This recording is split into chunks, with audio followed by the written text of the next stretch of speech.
So let's continue with the next set of papers. Let me invite Team Ipsos and Nestle for their paper, Potential Value of Immersive Virtual Reality and Metaverse in Consumer Research. Hello and good morning, everyone. I hope you all enjoyed your coffee, and from coffee to the cafe. Welcome, all of you. The name of our paper is Immersive Virtual Reality and Metaverse. Will you all not agree that being part of big organizations surrounded with a lot of innovation and a lot of agility, we're always faced with those big situations with complexities. We're always running against time. And of course, we're always trying to answer those big business questions. And this time, it was for none other than our very loved brand, Nescafe, a brand that has served millions of hearts, has warmed millions of hearts, like literally warmed millions of hearts over the years. And since we are always in the forefront of coffee culture and we want to be the first movers, this time we embarked on a journey to do something new. And with this came a big idea of Nescafe sit-down cafes. And they were not just those ordinary cafes, they were like specially thought, curated, themed cafes. They were the tech cafe, the grammable cafe, and the eco-friendly, sustainable cafe. The tech cafe. The tech cafe is a seamless offering of technology and coffee. It is driven by Gen Z's technology-enabled lifestyle. Number two, the grammable cafe, a visually captivating cafe offering the perfect backdrop for all their social media content. And number three, the sustainable cafe, influenced by Gen Z's commitment to a lot of environmental concerns, and of course, Nestle's commitment to sustainability. So while the themes were in place and we were trying to understand how to put this in front of our respondents, our consumers, how to actually test these themes, and we were sure that there were some challenges that we wanted to overcome from this research. Number one, we really wanted the consumers to experience the cafes. We wanted them to actually feel those themes that we had curated. Number two, there were a lot of elements put into these cafes, and we wanted them to know the elements, to feel those elements, to interact with the touch points, the designs, the nuances. And number three, we wanted to create an in-situ social setup, just like an actual cafe where we go and enjoy that cup of coffee with our friends and family. And number four, we were engaging with Gen Z. Will you know what is the average attention span of a Gen Z? Any guesses? Shorter than yours. It's only 8 seconds. So while a lot of deliberations and discussions were happening, and we were thinking about the traditional methodologies, whether an F2F, a face-to-face survey would work or not, nothing seemed to work and suffice the challenges that were put forward.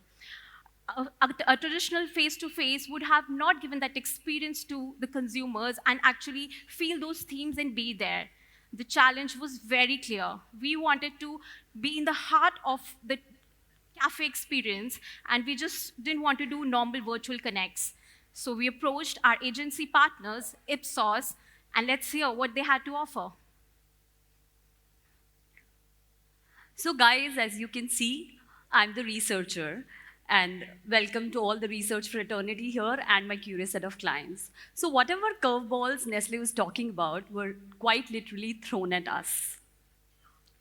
Before I move forward and tell you what the paper was like and what we did in the entire research, I just want 10 seconds of your time to imagine a Sunday afternoon where you were standing at the threshold of a cafe.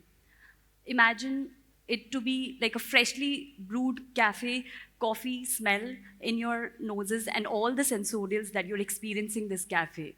The sound of the coffee machine, the chatter of other customers, and the entire warmth of the warm lights in the cafe.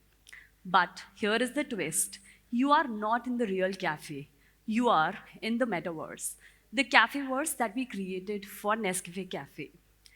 Creating these cafes in virtual reality was nothing less than a journey for us. So why do we wait and tell you about it when we have a video to actually show what the journey was like? So audience, please virtually just fasten your seatbelts and come on our maiden voyage journey of the metaverse adventure.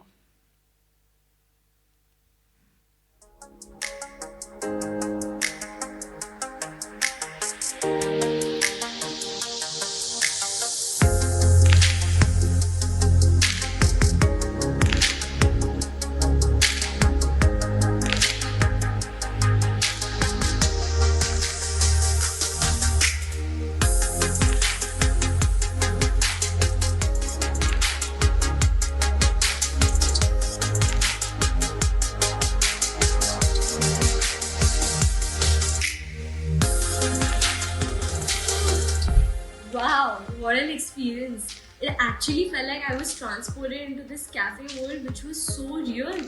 I could see, feel everything, and it felt like I was actually in the cafe walking around with my boyfriend. Trust me, if you would have shown this to me through a paper concept or photo or video, it would have been so boring and far from real. So coming to how does virtual reality work and what is cerebral surrogacy? Basically, the power of immersive technology, and once you put on the HMD glasses, it tricks your brain after blocking the entire physical environment to actually think that the physical environment or the virtual reality is actual the real world. And that's how our neural network of the brain makes you believe that you are in this real world, and hence you react to this virtual environment. I'll also take you through the process that we actually created and did for the research. The first and the foremost step, which was about creating these 3 workspaces, which my client talked about. These workspaces are usually created in this 3D workspace where we either use graphic designers and also a lot of apps which are available like SketchUp, Spatial, Workspace, etc.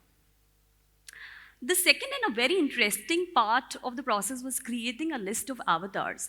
And this was rather creative because you had to create a whole plethora of avatars for consumers to pick from so that they can enjoy and engage in the process even more. The third and the fourth step were around the training of the VR glasses, where in our case, we used Oculus, and recruiting the tech-inclined Gen Z TG, which is actually now everyone. Now coming to the elements that we actually test in the metaverse of the cafeverse that we had created for Nescafe.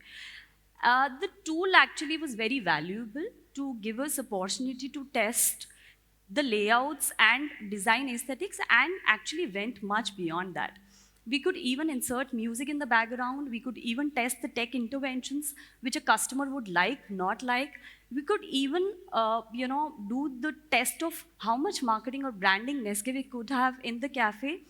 The experience when you actually hold someone's hand and walking in the cafe. So even the social setup were taken care of.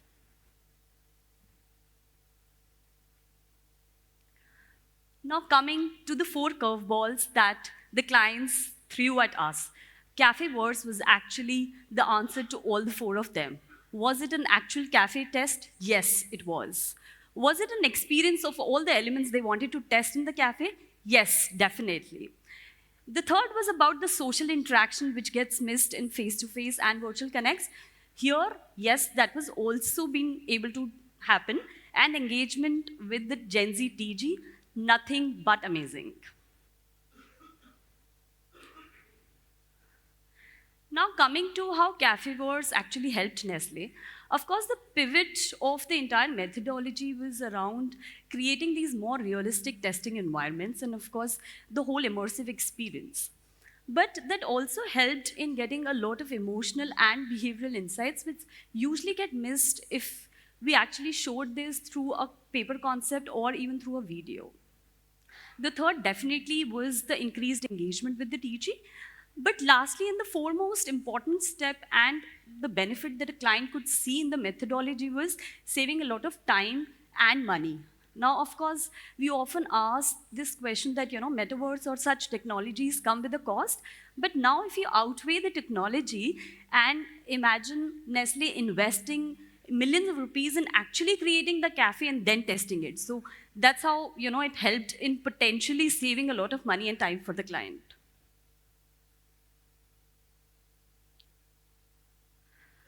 Now, lastly, I'll just spend a minute on the practical application for the research fraternity here, that how we could use the technology in other forms of researches.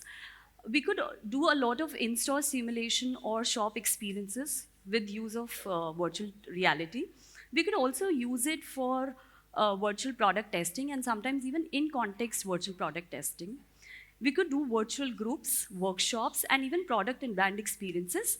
And last but not the least, the enhanced anonymity that the methodology offer can be particularly beneficial to actually explore the sensitive topics which consumers freely express with use of avatars. On the last minute, we just have a testimonial from the two key stakeholders of the project. I agree. In today's rapidly digitalizing world, it's natural that our consumers are spending a lot of time in the digital or the virtual world. It's also quite natural that marketing and market research needs to adopt virtual reality more and more in what we do, so as to reciprocate what our consumers are doing anyway. We were quite happy to partner with Nestle on this particular project. And I feel that work like this, work which uses technology, work which leverages virtual reality, can actually drive our industry forward in the coming decades. Thank you. We are very excited in using this kind of immersive, engaging, and experiential consumer research, where you can bring alive concepts, set the right representation, the right mood, the right nuances in order to get responses from consumers and understand what they mean with different concepts and why they mean with those concepts. Using technology in the form of AR, VR, and others will go a long way in deepening our consumer understanding on certain dimensions. Thank you. Thank you. Thanks a lot.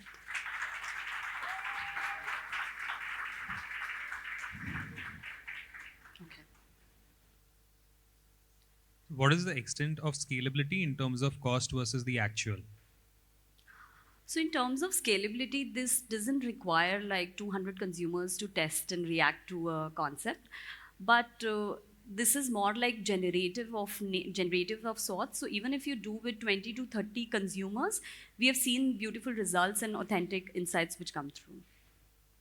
Second, what about the aroma, which is crucial for coffee as a product? So basically experiential products, how do you sell it in a VR? So this time, the brief, the ask, it's basically the ask was not on the product test. It was more about the feel, the cafe, the setup, the ambience, the theme that we wanted to shortlist or to improvise. So that is why aroma was not an ask.